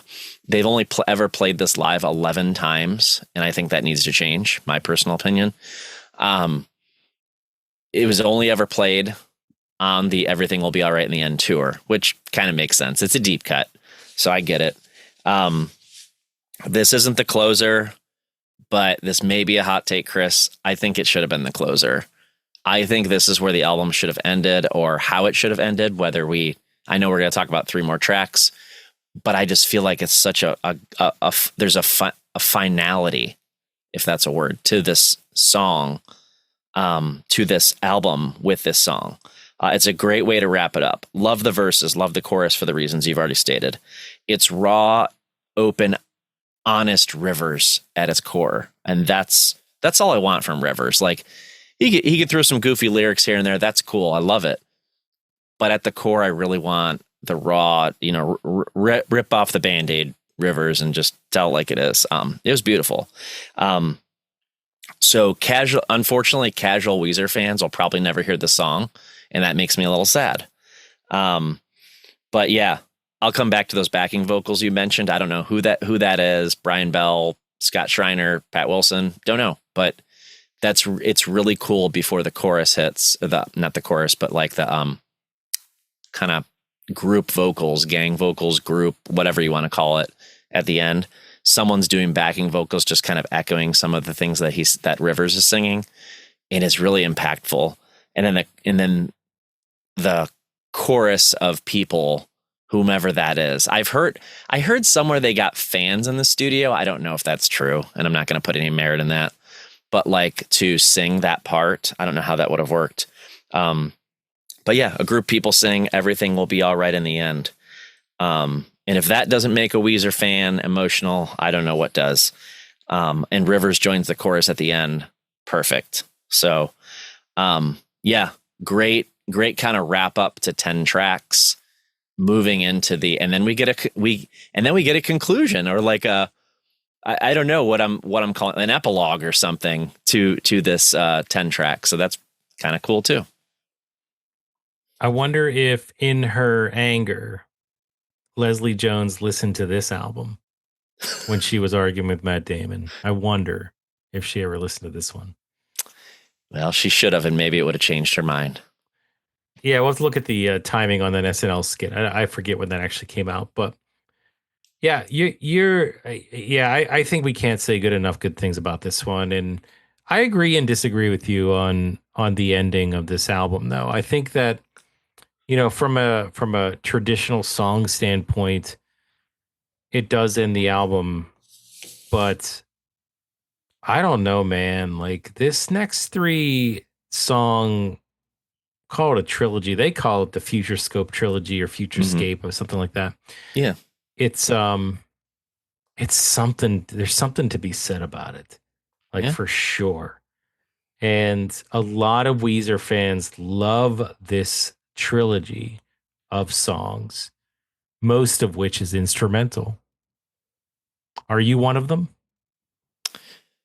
I can't say I am. I like the 10 tracks a lot. I mean, I'm going to have such a hard time picking a top 3 on this entire album, but this is the part of the album that falls a little short for me. But admittedly, I'm not much for instrumentals in general. So, and I know we'll talk about it. They're not all instrumental, but it just feels like a separate thing to me than the rest of the album. But there is something to be said about of the power of these tracks that we're going to talk about, that come after this whole story that we've talked about, or that, these themes that Weezer and Rivers were trying to, paint a picture of throughout the album. So there is something to be said about all that. It's just, these ones don't sit as well for me. They're not ones that I like.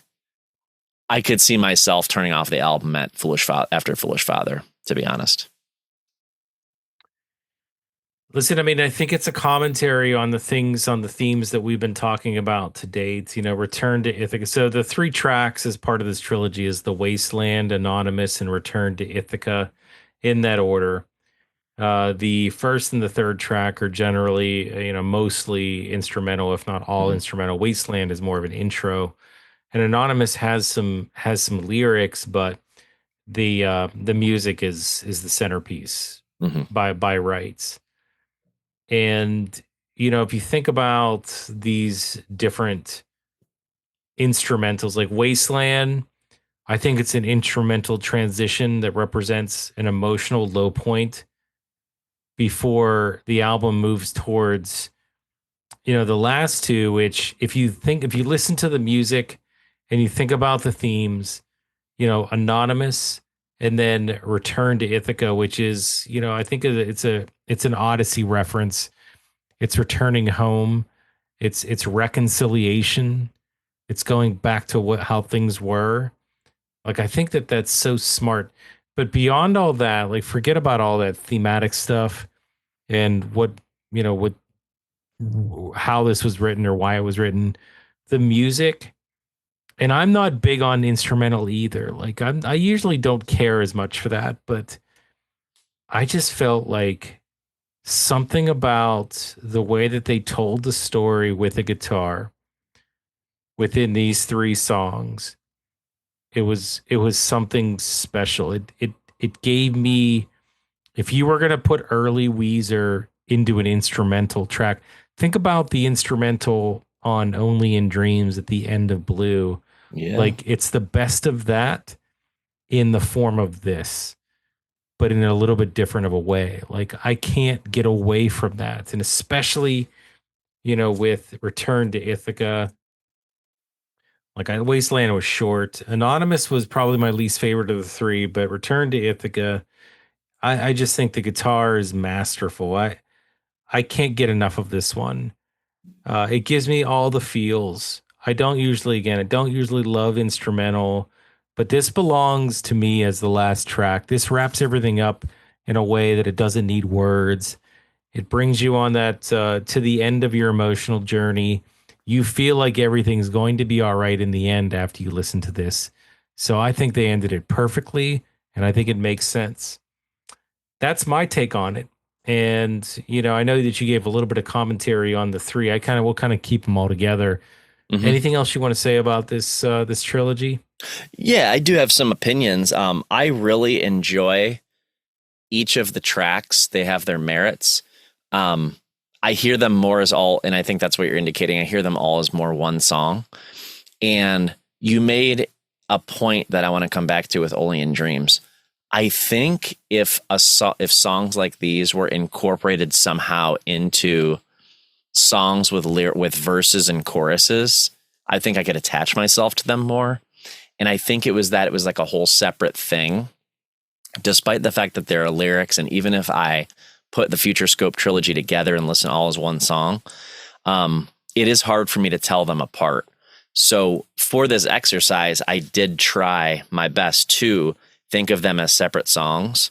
And I noted that the first one feels more like a build.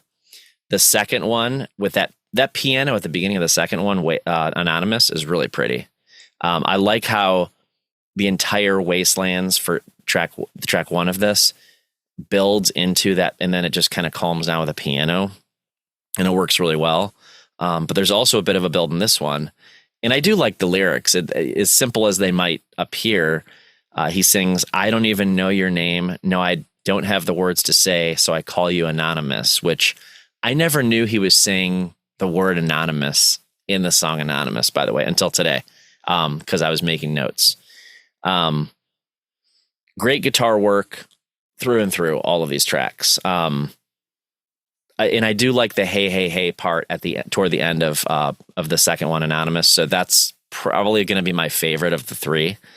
And then he ends it with "now I know what to call you" at the end.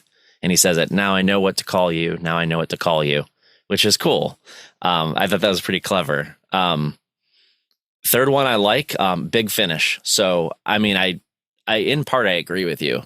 It's a good way to end an album because it is a huge finish with a lot of like rocking guitars, which I think was one of the intentions of this album, to kind of show what they could do with their instruments. So it makes sense. So I see where you're coming from. Yeah, and you're not wrong. Like, they could end it for sure with "Foolish Father," and that would be closure. Like, I see that, but maybe for me, this Future Scope trilogy is the encore. Like, they ended with "Foolish Father," they come back out and they do this trilogy, and then they end it that way. So you get two endings. You get two satisfying endings to an amazing album that you can absolutely enjoy. So I don't think you lose here. The last point I'll make about this one is that, and I read this somewhere and I thought it was really, really interesting, is this whole trilogy, it's feels like it's an unreleased, it feels like a rock opera or like a piece of it. And there is something called "Songs from the Black Hole." And this feels like it's three songs potentially that were a part of that. There's no specific information that ties these songs to that, by the way. And I don't think there is much information that's out there tied to "Songs from the Black Hole." In case you don't know what that is, it's something that it's based on, it was, so basically in the mid 90s, they were going to go from, this is what was surmised from different sources. So Rivers and Weezer they're going to take Blue and they were going to follow it up with a rock opera called "Songs from the Black Hole." That never happened. So a lot of the songs, because he wasn't happy with it, so he tore that to pieces. And some of the songs in different formats or the same format ended up on Pinkerton. But it was just it was a whole different thematic type of album. So that's what that is. That's what "Songs from the Black Hole is, for those of you that don't know. But there was really no other information or songs that have been shared that were supposed to be on that, to my knowledge. If you know more about it than I do, please let us know. But these potentially sound like they could have been from that, and I think that's really cool, Steve. Have you heard of that, "Songs from the Black Hole"? Have you heard of that before? I've heard of it, and someone made a YouTube playlist of the songs they think. And how would they? I don't know how a fan would know, but I guess there's all kinds of like little nuggets of information. Yeah, right. So I've heard it. So someone made a YouTube playlist of the songs they think in the order they thought they should be, or something, or maybe it was just their own creation. I don't know. So I have heard of it, and I think it's a fascinating concept. But I don't know much more than what you just said. Someday it'll come out. We'll get it. Someday. Yeah, I mean, maybe I would welcome it. Even if they took parts of songs already on Weezer albums and put it together, I think that would be super fascinating. All right. Well, we did it, and we got through the entirety of the we'll call it 11 song track list, even though that number 11 was 3 songs. But That said, this is where things get interesting and get a little challenging for some, maybe not for you, maybe not for me, actually, definitely for me. We got to come up with our top three because right now we're going to dive headfirst into ranking it, where we rank our top three favorite tracks off of the album. Everything Will Be All Right in the End by Weezer.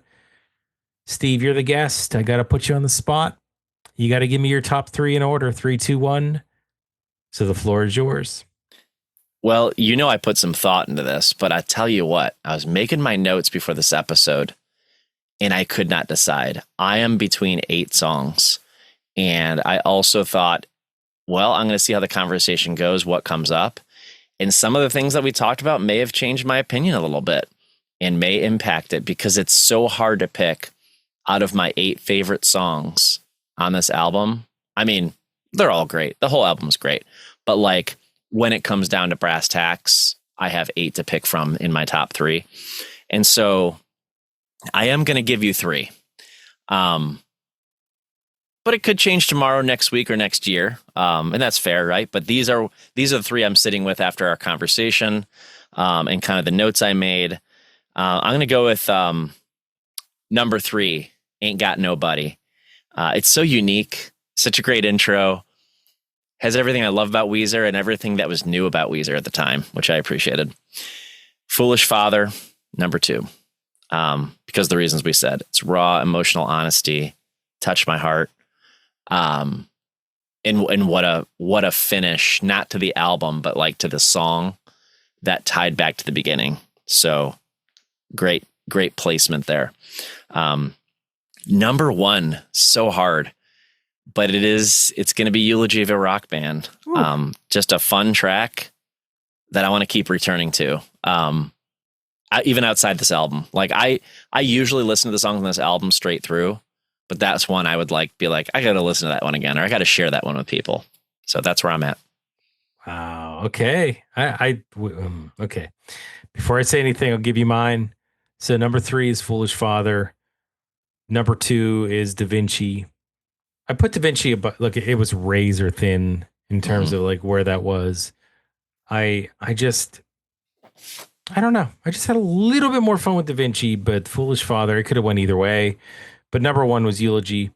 And so Eulogy for a Rock Band, by far, this was just my favorite song. Did I talk you into Eulogy for a Rock Band? Would that have been your number 1?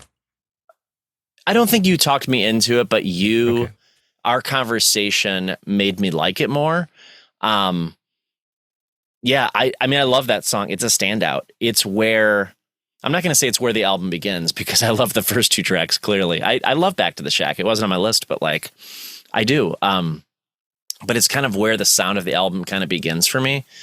And I just think it's such an important track. And I think it's important in the Weezer discography. And I love the self-referential nature. But I thought it was a cool conversation we had about it too. It's like I said, I'm not gonna name honorable mentions, but it could have been a lot of other songs in probably the 2nd, 3rd spot, but Eulogy probably sticks in the top spot, like regardless, probably. I didn't rule out honorable mentions. I don't know if you caught that. I usually do. And this time I didn't, but you didn't take advantage. So there's nothing I can do about that. I mean, I could just list 5 other songs and call them honorable mentions. I'm not going to do it. It's too late. Everybody listening knows where I stand, I think, based on what I said. So about these tracks. Okay, one more thing, and we've been talking for a long time, but I think this is super important. So I'm going to throw out a little bit of, is this better than this? And you got to answer this. So thinking about this album and honest opinions, not don't worry about what anybody else says. This is just Steve. What you think? Everything will be all right in the end. Is this better than Hurley? Yes. Is this better than Make Believe? Yes. Everything will be all right in the end, or White? Everything will be all right in the end is better than White. Everything will be all right in the end, or OK Computer? Everything will be all right in the end. Still better. All right, one more. This is the toughest one. Everything Will Be All Right in the End, or Green? Green. Gotta say Green. That's a special album. It's a lot of things tied to that for me. Should I even try Pinkerton? Pinkerton or Everything Will Be Right in the End? Pinkerton's better. Yeah.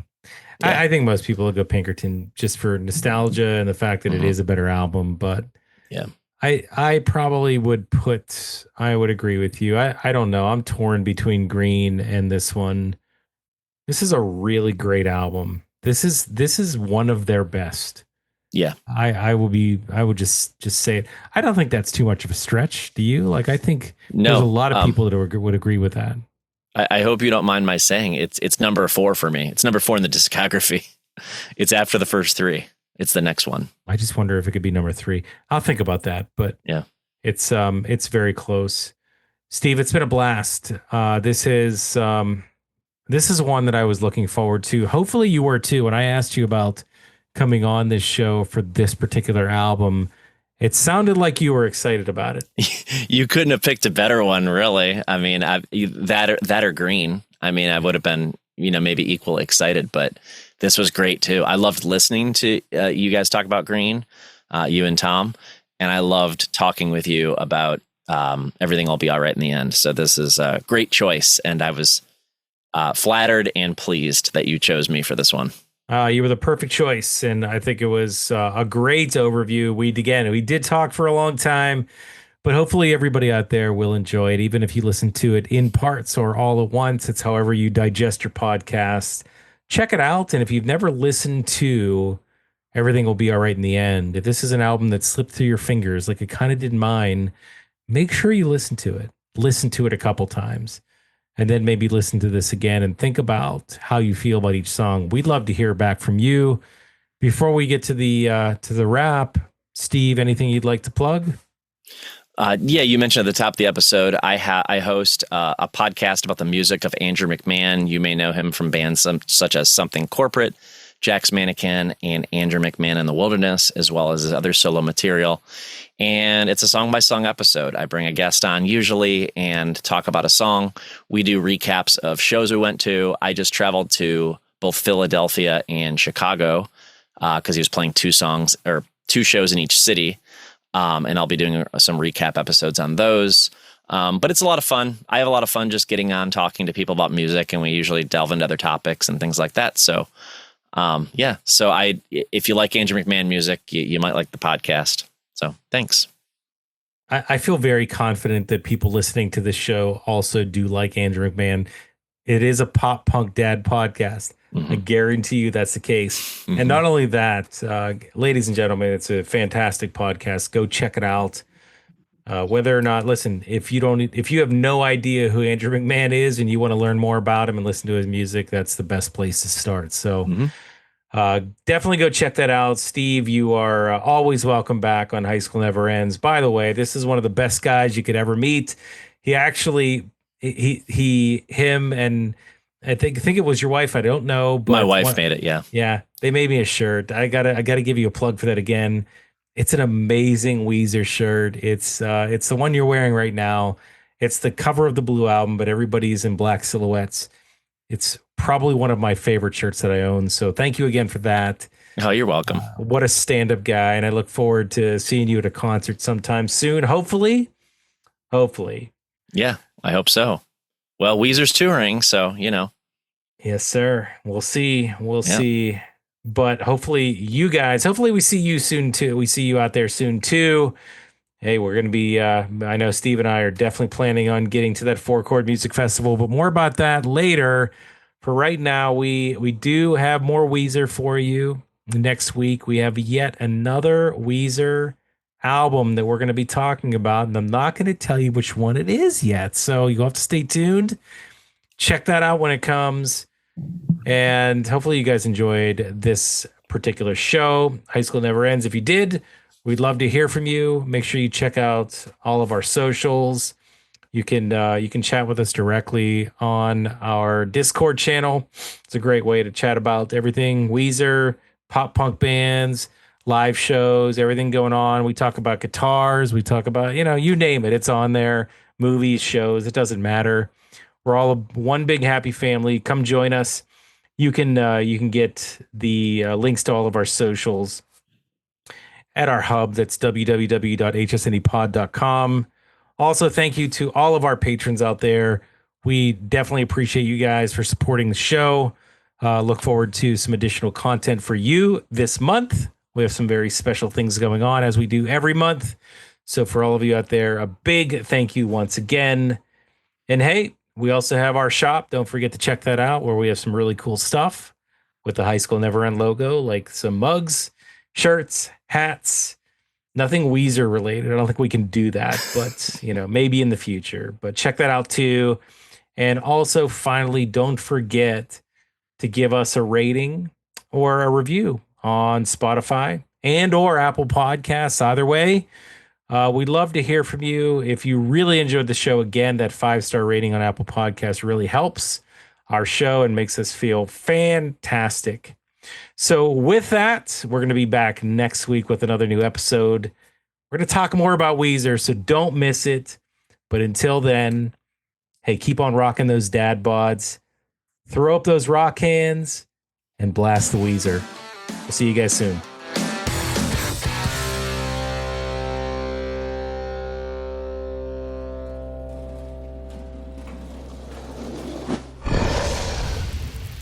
It's Dragon Wagon.